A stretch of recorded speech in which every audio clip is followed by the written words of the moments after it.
Oldingi videoyimizda aeroportdan kelayotganlarni, ya'ni chetdan kelayotganlarni aeroportda deklaratsiya to'ldiringlar degan video chiqargandik. Deklaratsiya to'ldirganlaringdan keyin ham ozgina ishi bor. Nima qilishni sizlarga tushuntirib o'tib ketamiz. Programmist yoki telefon furushlarda oldiga borishlaring shart bo'lmaydi. O'zlaring bemalol to'ldirib olsalaring bo'ladi. O'zlaring to'lovni ham qilib olsalaring bo'ladi. O'shani tushuntirib o'tib ketamiz hozir. Buning uchun App Store'dan yoki Play Marketdan Birda degan ilovani tortib olamiz. Birda tortilindi, ichiga kirib ro'yxatdan o'tkazib olamiz. Nomerlarini ro'yxatdan o'tkazib olasizlar. SMS keladi, SMS kiritsalar bo'ldi.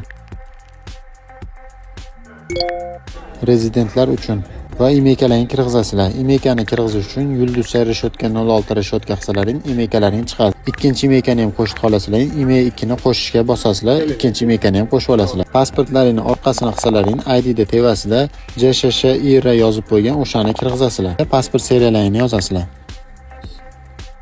Turganlaringda bizni pasportda kirgizganimizda, daniylar kirgizganimizda ma'lumot topilmadi deyapti.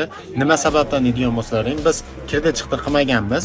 Shuning uchun shunaqa ma'lumot topilmadi deb yozuv chiqyapti. Bir xilgilarda ham shunaqa chiqyapti. Xo'p, nima sababdan deydigan bo'lsangiz, 1 kundan 3 kungacha bazaga tushyapti. O'shandan keyin 3 kundan keyin qilsangiz, ma'lumot topildi deb kirib ketyapti. O'sha videoda ko'rgan bo'lsalaring, keyingisida yuzda aniqlash bo'yicha face testi bor. O'shandan o'tganlaringdan keyin sizlarga to'lov summasi chiqadi.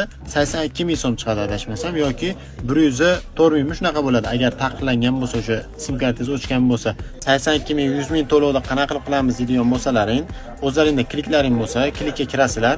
Poisk borki, poiskga kirib uz email yozsalaring chiqadi. O'sha kirganlaringdan keyin shartnoma raqam beradi. O'sha shartnoma raqamni kirgizsalaring, to'lov summasi chiqadi. 82 ming 104 ming chiqadi. O'shani kirgizib to'lov qilib olsalaring, bemalol ishlataverasizlar. Telefonda agar mabodo antenna chiqmasa, telefonni bitta o'chirib yoqsalaring, antenna yana chiqadi. Yana bemalol davom ettirishlaring mumkin. Videoyimiz foydali bo'lgan bo'lsa, like va podpiska esdan chiqmasin. Chetdan kelgan yoki kelayotgan do'stlarga bu videoda tashlab qo'yasizlar.